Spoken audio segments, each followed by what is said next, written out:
After I had already bought her parents Christmas gifts and was planning to propose, my girlfriend told me I couldn't go with her for the holiday because her friend would be there. I moved on months later. Now, she can't stand seeing me with someone better. This all happened around Christmas of 2022, and one of my best friends told me I had to share the story because it was too perfect not to. So, here it goes. My then girlfriend left me 3 days before Christmas. She explained that instead of bringing me to the family dinner, her friend would be attending. But that wasn't the worst part. My name is Daniel. I'm 27 years old. I was working in project management for a mid-sized company in Ohio. I had stayed in the same city since college. Why move when I had a good job and a place of my own? Plus, I had a truck in excellent condition that was already fully paid off. My life wasn't exciting, but it was stable and comfortable. My Silverado was my first big adult purchase. I bought it used from a farmer who had taken care of it like his own child. It only had 40,000 miles and an impeccable maintenance history. I spent the first weekend installing a bed cover and upgrading the sound system because the original speakers sounded like they were underwater. After several relationships that ended badly, apparently, being responsible is worse than acting like an immature man-child, I had given up on dating. I focused on my work, the gym, and restoring an '87 Camaro I bought online. That was until the summer of 2021 when my friend Matthias threw a barbecue. That's where I met Lorena. Lorena was everything I thought I was looking for. An elementary school art teacher with a contagious laugh and summer dresses that fit her perfectly. We connected instantly. She liked that I had stability, furniture that wasn't from IKEA, and that I knew how to plan a date without splitting an appetizer at a chain restaurant. For the first time, someone valued me for being a responsible adult instead of seeing it as boring. Dating Lorena was different from the start. We talked about a future together. She asked me about my lease renewal. She mentioned that one day we could move in together and even showed enthusiasm for the Camaro. Unlike other partners who complained when I talked about cars, she would bring me coffee in the garage and ask questions about what I was doing. She even helped me sand rust off the rear fenders while wearing a borrowed pair of her mom's overalls. Her parents accepted me immediately. Alvaro, her father, was a retired firefighter, a traditional man who taught me how to properly season a cast-iron skillet and let me help him rebuild the engine of his '76 Corvette. We spent Sundays in his garage, drinking beer and talking about everything: football, tools, family. His workshop was an automotive sanctuary, clean, organized, with every tool hanging in its place. He had installed a lift to work under the cars and had a compressor that could power pneumatic tools all day. Most of his tools came from his father, genuine American-made pieces from the '50s, sturdy and nearly indestructible. While he taught me how to repair carburetors, he'd tell me stories from his career and his family. Her mother, Patricia, treated me like the son she never had. She would send me food, text me interesting articles, and ask for my opinion on everything, from the paint for the guest room to which lawnmower Alvaro should buy. When we went to dinner, she would pull me aside to show me her garden or ask about my job. Patricia grew vegetables as if it were a scientific experiment. She had perfect rows, charts with harvest and growth dates. She'd ask me questions about soil pH and irrigation and taught me how to preserve food. We even redesigned her greenhouse together using my project management skills. They always told Lorena how lucky she was. Alvaro would drop hints about marriage, and Patricia would talk about grandchildren with a smile. I truly loved them. In October 2022, I decided it was time. I had a $7,500 ring hidden in my sock drawer. The plan was to propose on Christmas during dessert, with both our families present. Everything was meticulously planned. In November, I fully embraced the Christmas spirit. My family always took the holidays seriously, so I decided to organize everything in advance. It was our first serious Christmas as a couple with engagement on the horizon. I started by coordinating dates, booked a dinner at a restaurant Lorena wanted to try, and bought a green sweater because she said it looked good on me. I even organized the gift exchange so nothing felt rushed. The dinner was to be at a restaurant called The Refinery, which she had wanted to go to after seeing it on Instagram. I booked it for 7 p.m. on the 24th and requested the best table with a view of the city. I called 3 times to make sure. Next came the gift stage. During Thanksgiving dinner, Patricia casually mentioned an antique porcelain set that reminded her of her grandmother. It took me 3 weeks of visiting antique shops in 2 counties, but I found 4 identical pieces. Alvaro, for his part, mentioned a book on the history of firefighters. I found a first edition online. And for Lorena, I had saved for months to buy her a professional art supply set, the Prismacolor Premier, with over 200 pencils and brushes. It cost almost $1,000, but seeing her excited would be worth it all. I had a plan B for everything. What if it snowed? What if the restaurant canceled?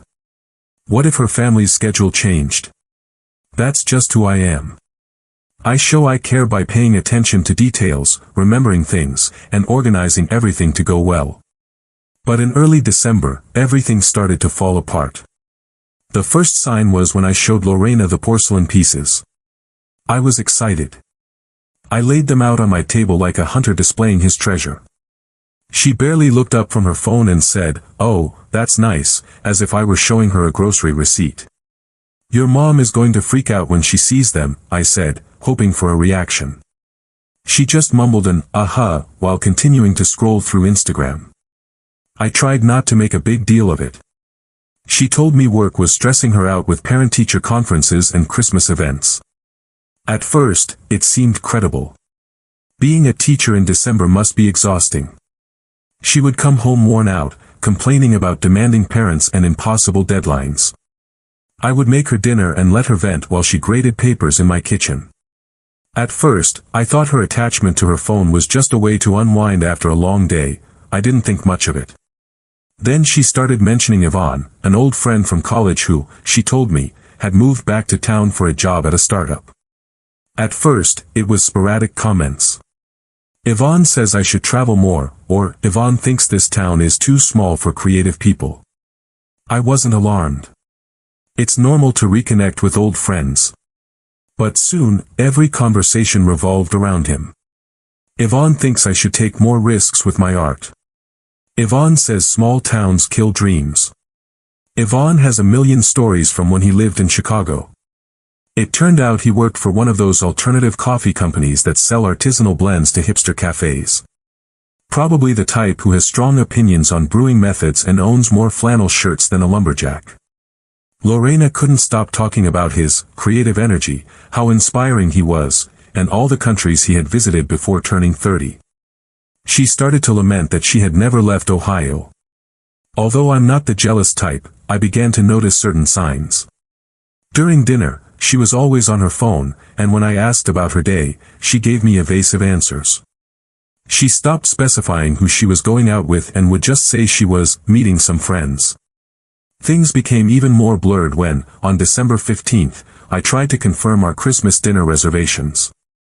She told me that maybe we should leave things more open this year. Open how? I asked. She replied that maybe we should be less structured and more spontaneous. By then, the signs were clear, but I wanted to believe she was just stressed about the holidays. How wrong I was. On December 22nd, 3 days before Christmas, I was in the living room wrapping the last of the gifts. I had organized them by groups, her family, mine, our friends. I had everything laid out like a Christmas logistics operation. That's when she walked in with that expression we all recognize. "We need to talk." I knew something serious was coming. I thought she wanted to adjust schedules, reorganize something, but no.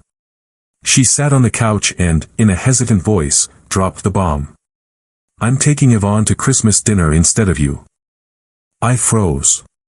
I literally dropped the ribbon I was tying on the gift in my hands. I had to ask her to repeat what she said because my mind refused to process it. "What did you just say?" I asked. She took a nervous breath. "I know this is a terrible time to say this, but Yvonne and I have been talking." She tried to explain that everything between us felt too rigid, as if we were following a pre-written script, and that with Yvonne, everything felt more natural, more free. I put the gift aside. Ironically, it was for her. It was clear she had been thinking about this for a while. She said she tried to find the right moment to talk about it but never found it. Her voice cracked as if she were the one suffering. "You always think of everything," she said through tears, "the reservations, the details, how you remember what my family says. That should make me feel loved, but I feel trapped.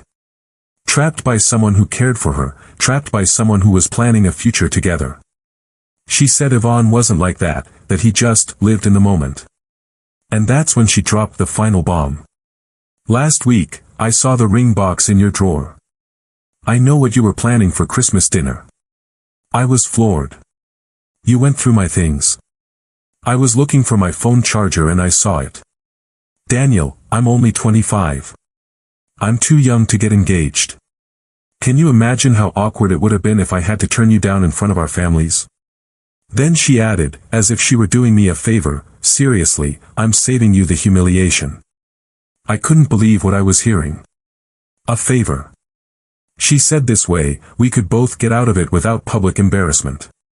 "Very thoughtful of you," I replied sarcastically. She was crying openly, but it was the cry of someone whose plan isn't going as expected. She claimed Yvonne didn't pressure her, that he just enjoyed the present. When I reminded her about the gifts, the reservations, her family's expectations, she replied, "I'll handle it. They'll understand, and maybe it's for the best. We want different things, Daniel. I need someone who doesn't have every step planned out on a spreadsheet." I could have tried to convince her. I could have reminded her how much she liked my way of organizing everything before Captain Spontaneity showed up, but I didn't.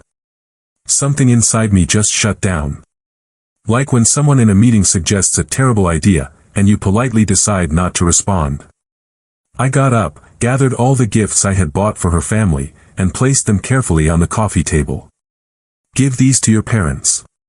They deserve them, even if I'm not there to see them open them." She looked at me as if she didn't recognize me. "You're making this so much harder than it needs to be." "No, I'm making it exactly as hard as you did." I went to my room, got her travel bag from the closet where she kept her things when she stayed over, and handed it to her. I opened the front door. "Can we still be friends?" she asked, bag in hand. I looked at her calmly. "You made your decision, Lorena. I'm not going to argue or help you feel better about what you did." She cried harder. But not out of remorse. It was frustration at not being in control of the situation. "Welcome to the club." After she left, I sat on the couch in silence for about 10 minutes until I snapped out of it. I called my best friend, Gabriel. "I need to get out of here." "What happened?" "You sound like they just announced another Matrix movie," he said. "Lorena left me. 3 days before Christmas. For Yvonne." Silence. "That dork from college with the man bun and the artisanal coffee?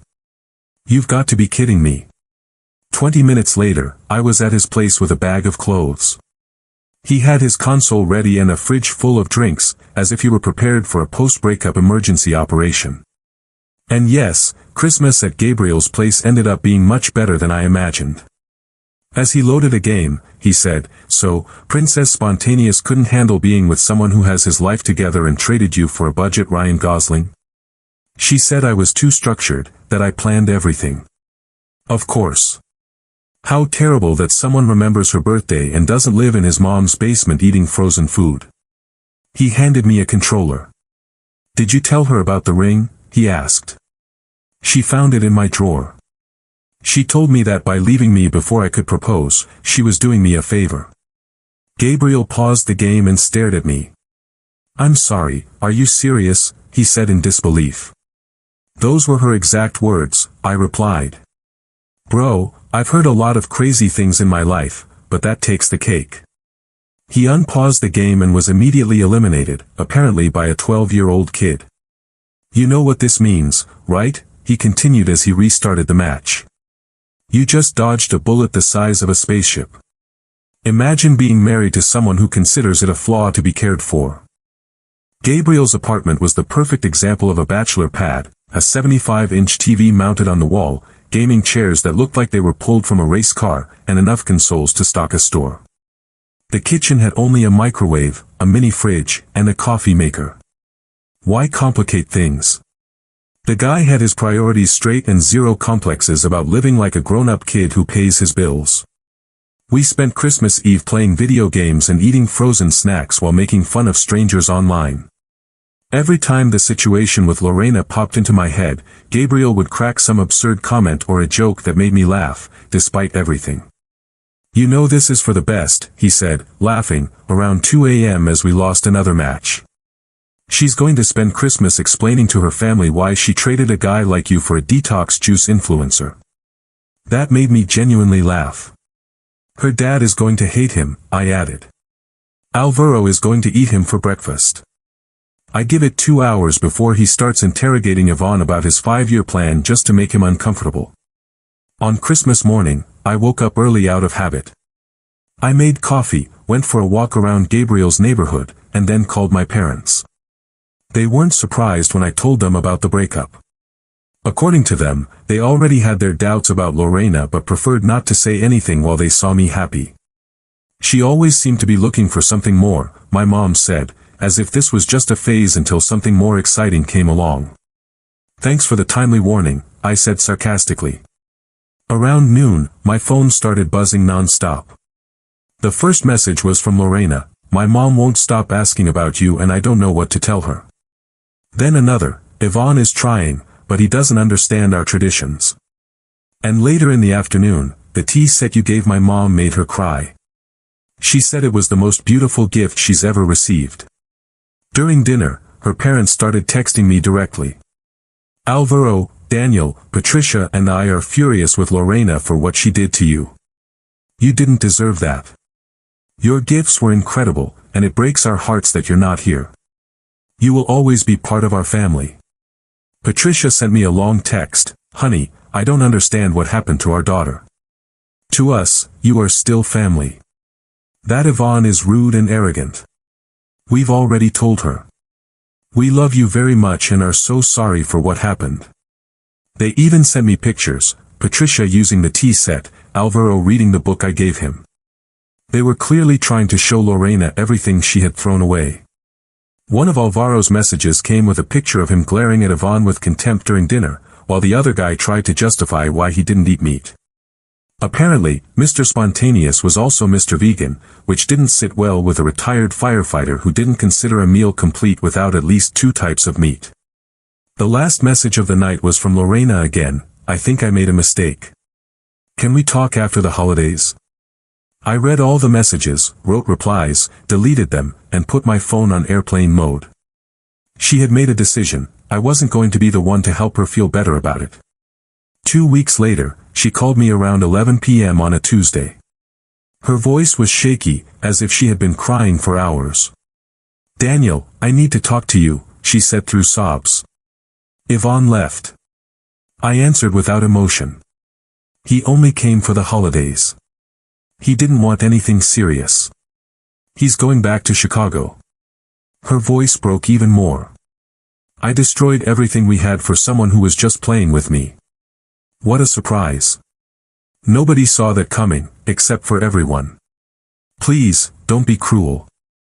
I'm falling apart, and you're being so cold. And what did you expect? You chose the guy who lives in the moment over the one who was thinking about the future. It turns out, living in the moment was just an excuse not to commit." Apparently, Yvonne had always been clear. He was only going to be here for 6 weeks to help with a pop-up cafe. Then he was going back to his real life in Chicago. He never planned to stay or build anything serious. For weeks, she kept calling. She left increasingly desperate voicemails. Then her friends started contacting me, as if they were forming some kind of reconciliation committee. First, Naira, "Lorena is a wreck. She misses you so much. She knows she made a mistake and has learned from it." Then Carla, "She's been crying since New Year's. Can't you at least talk to her? She needs closure. You're being so cruel." Meanwhile, Gabriel would send me screenshots of her Instagram posts with comments like, "Wow, someone discovered deep quotes on Pinterest. This is the same girl who said you were too intense. She seems pretty overwhelmed by her own drama now. Her profile became a festival of melancholic quotes like, "You only realize what you had when it's gone," accompanied by photos of herself with a sad look in cafes. One day, Gabriel even commented on one of her photos that said, "I feel so lost in this big world," with, "Maybe you should try a GPS and some common sense." I almost choked with laughter. By March, the calls stopped. I heard through mutual acquaintances that she had moved back in with her parents and started therapy. Honestly, I'm happy for her. I hope she manages to fix whatever led her to ruin her life that way. As for me, I decided to focus on actually living instead of just planning it. I signed up for photography classes on weekends, which led me to take trips around Ohio, exploring state parks and small towns. I also started working out more regularly. The photography classes were at a community center downtown, taught by a veteran photographer who worked for newspapers back when that was still a stable profession. I learned to use the manual mode on an old Nikon my grandfather had left me, which had been stored away for years. I documented the restoration process of my Camaro, which turned into a photo series about classic cars and blue-collar pride. Some of those images were even selected for a local exhibition. Work was going great, too. The organizational skills that Lorena found overwhelming turned out to be valuable. I got promoted. The promotion came with a better salary and an office of my own with windows, something I didn't have before. I started managing larger projects, coordinating teams, and handling timelines and budgets for entire commercial centers. But the best part was, I finally fulfilled one of my dreams. I bought a 2018 Harley Sportster. It had some issues, but its frame was solid. I spent many weekends in Gabriel's garage, taking apart and rebuilding that old motorcycle piece by piece. One Saturday afternoon, while we were adjusting the carburetor, he hit me with one of his usual lines. "You know what they call a motorcycle that won't start?" he asked with a smirk. "An expensive paperweight with trust issues. Like my love life, but with more noise." That was Gabriel, always cracking bad jokes. But there was something truly therapeutic about working with my hands. Every time that engine roared to life, I felt like I was getting back a piece of what Lorena had tried to take from me, my self-confidence. I started going out a lot more with the guys. We'd go to a sports bar downtown, play pool, watch the March Madness games. Being around people who didn't analyze every gesture or word, who just enjoyed the moment, was like a breath of fresh air. It was during this time that I met Valeria, thanks to a hiking group I had joined. She was the complete opposite of Lorena in the ways that really mattered. Where Lorena was impulsive and scattered, Valeria was thoughtful and stable. Where one sought constant excitement, the other valued building something lasting. Most importantly, she appreciated the things Lorena had always criticized about me. "I love that you remember the details," she told me when we were planning our third date. "It makes me feel like you really care about me." Valeria chose her career out of a genuine desire to help others, not out of some need to fulfill an artistic fantasy. She had grown up on a farm outside of Columbus. She knew how to fix things when they broke. She understood the importance of hard work and planning for the future. She could maneuver a truck with a trailer, change a tire, and cook a meal from scratch, no cardboard box required. Plus, she was fascinated by the Harley and wanted to learn how to ride it. On our first Christmas together, she was excited to do everything right. "I want to meet your family, and I want you to meet mine," she told me as we picked out a tree. "My family always leaves everything to the last minute, and I've always wanted to experience what it's like to have everything planned in advance." "Are you sure?" "I get a little too excited about Christmas preparations," I warned her with a smile. She laughed and kissed me. "Promise me you'll do it this time." We were in a store buying decorations when my phone rang. A message from an unknown number. "Hi, it's Lorena. I know it's been a while, but I wanted to say hi. I'm doing much better and I'd love to talk, maybe get coffee." I showed the message to Valeria. She read it and asked, "Do you want to reply?" I thought about it for 2 seconds. No. I deleted the message, and we went back to debating whether gold or silver tinsel would look better in the living room. "Good choice," Valeria commented. "The gold matches your couch better." And then came the ambush at the Christmas party. Our friend Matthias hosts one every year at his house. Valeria and I arrived a little late, as usual. Everything was going well. I felt calm until I saw her. Lorena, by the punch bowl, checking her phone every 30 seconds as if she were waiting for a taxi. Valeria spotted her right away. That's her. Yep. And she looks as lost as I imagined. While I was talking to Matthias about his new job, I felt a presence behind me. I turned around, and there was Lorena, with a forced smile, clutching her drink like a shield. Daniel, I didn't know you were coming tonight. You look great. Healthy. I put my arm around Valeria's waist. Hi, Lorena. This is Valeria, my girlfriend. Valeria extended her hand with a genuine smile. It's a pleasure. I know you and Daniel have history. Nice to meet you. Lorena completely ignored her hand, looked her up and down, and repeated her name as if it tasted bitter. Valeria, right? I've been thinking about us, Lorena said in a strained tone. About what we had, about the plans we made. That was a long time ago, I replied calmly. I've moved on. But don't you miss it? What we used to have. How you organized everything for us. She was looking only at me, as if Valeria didn't exist. But Valeria didn't stay silent. Daniel has been wonderful. He's helping my mom perfect her family's Christmas rib recipe and found incredible gifts for my nephews. I don't know how he remembers what everyone wants, but it's one of the things I love about him. Lorena's face went through several emotions in seconds, surprise, anger, jealousy, before settling on pure hostility. How nice, she said in a sickeningly sweet voice. Of course, it's easy to value someone when you haven't had to deal with his obsessive need to control everything yet. Just give it time. Excuse me. What did you just say? Valeria replied, stepping forward. Please, Lorena said, completely losing her composure. Can we talk alone, without her? No, I interrupted. Have a good night, Lorena. Are you serious? You're going to choose her over what we had? I did that 13 months ago. When you decided for both of us. But it was a mistake. I was scared. I was young and I did something stupid. Her voice rose. You can't just replace me with some random stranger. Valeria and I started walking towards the exit. I stopped for a moment and looked back at her one last time.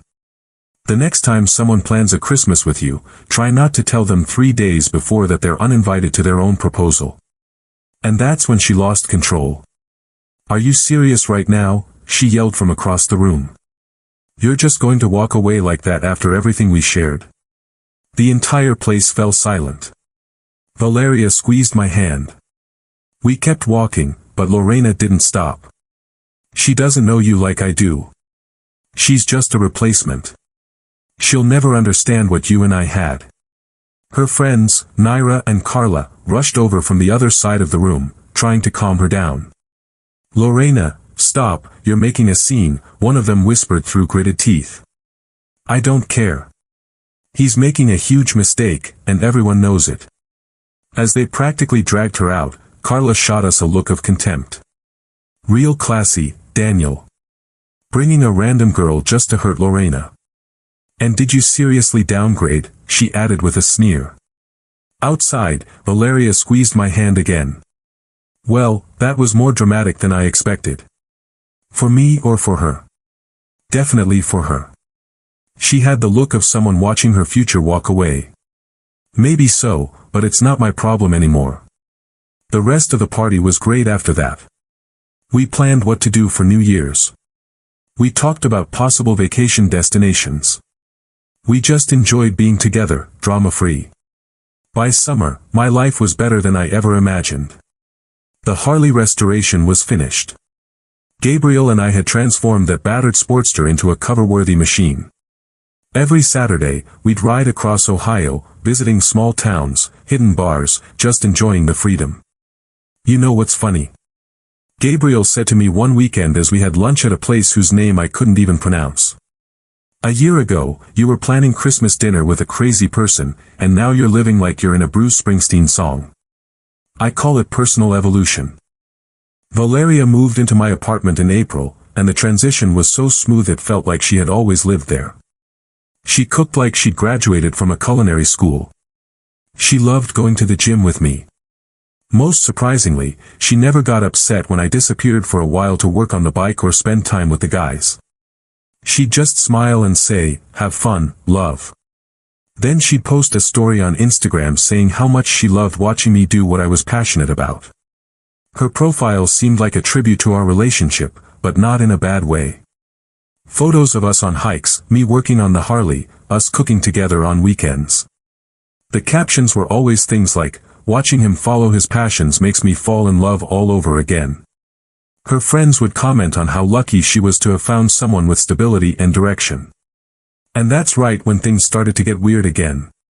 We discovered that Lorena, my ex, had been spying on us for months through fake social media accounts. Valeria started receiving messages from profiles with no picture, no clear threats, but with passive-aggressive phrases like, "Enjoy it while it lasts," or, "Some people only know how to steal others' happiness."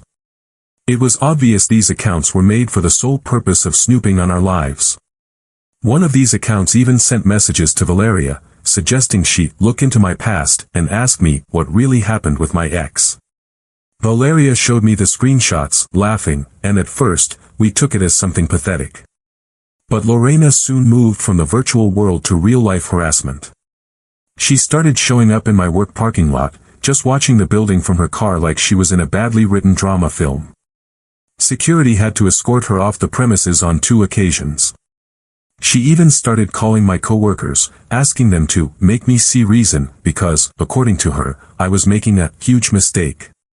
The building has cameras everywhere, so we had recordings of her sitting for hours in front of the entrance. The security staff already recognized her car and would notify me as soon as they saw her. My boss, uncomfortable with the situation, even offered me a few days off. Imagine the embarrassment of trying to be professional while your ex turns your office into her personal surveillance base. And as if that weren't enough, she also called Gabriel. One night while we were working on his car, he told me. "Your ex called me yesterday," he said, as if it were a normal thing. "She wanted me to convince you that Valeria isn't right for you and that you're making a stupid mistake. I told her the only stupid thing was her showing up at your job like a low-budget stalker." What exactly did she say? The usual. That Valeria doesn't really know you, that you're in a rebound phase, and that you'll realize it when the excitement wears off. Then he smiled. I told her that at least Valeria doesn't need a restraining order to understand what boundaries are. The last straw was when she started leaving comments on our engagement photos with those fake accounts, calling Valeria a substitute or a rebound relationship. Soon, her allies, Naira and Carla, joined in, leaving sad emojis and childish comments like, "This won't last," as if we were 13. Then she started leaving gifts at my front door.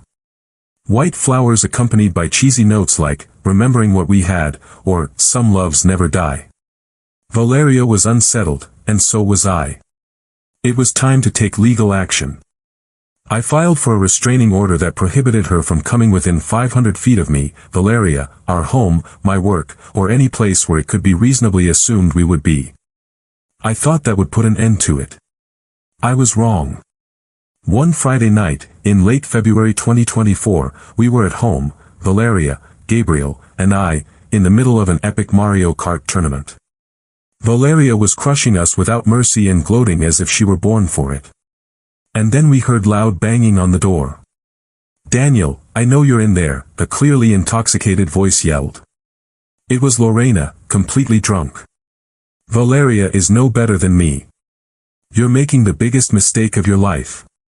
While I was looking for my phone to call the police, Gabriel got up and went straight to the intercom. "Wait," he said with a grin. "Let me handle this. I've been waiting for this moment." He pressed the button. "Hello, Lorena. Remember me? It's Gabriel, your ex's best friend." "Gabriel, tell Daniel to come out," she screamed. "He can't. He's busy being happy." But thanks for confirming that you're completely out of control. I'm not leaving until I talk to him. Perfect. The cops will be here in about 5 minutes. Unless you find orange to be a flattering color, I suggest you start practicing your cardio. Valeria was recording the whole scene, partly for safety, but also because Gabriel's performance was simply memorable. He added with a smirk, next time you want to call someone at midnight, maybe order a pizza. At least then someone will want to show up at your door. When the police arrived, she was sitting on the steps, crying and babbling incoherently about how she just wanted to talk, how Valeria had stolen her life, and how I wasn't the same person anymore. The neighbors, of course, were all outside watching the spectacle as if it were a free play. As the patrol car took her away, Gabriel looked at us and said, "Well, that was loud. Anyone want pizza?" I never heard from her again. I was told she moved to Portland to start over, though I'm not sure if she ever really understood what that meant. What I do know is that since that night, everything changed for the better. Valeria and I continued to build our life together, step by step. It wasn't all perfect, of course. We had our arguments, disagreements, and gray days.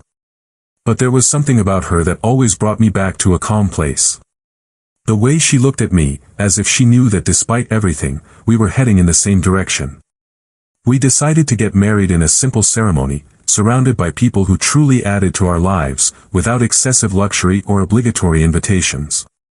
Gabriel was there, of course, with his usual humor and a smile that couldn't hide his pride. His speech was brief, direct, and for once, he didn't make a joke about my past. He just said, "I've never seen him so at peace." That was enough. We didn't use the Harley as our getaway vehicle, as was the initial idea.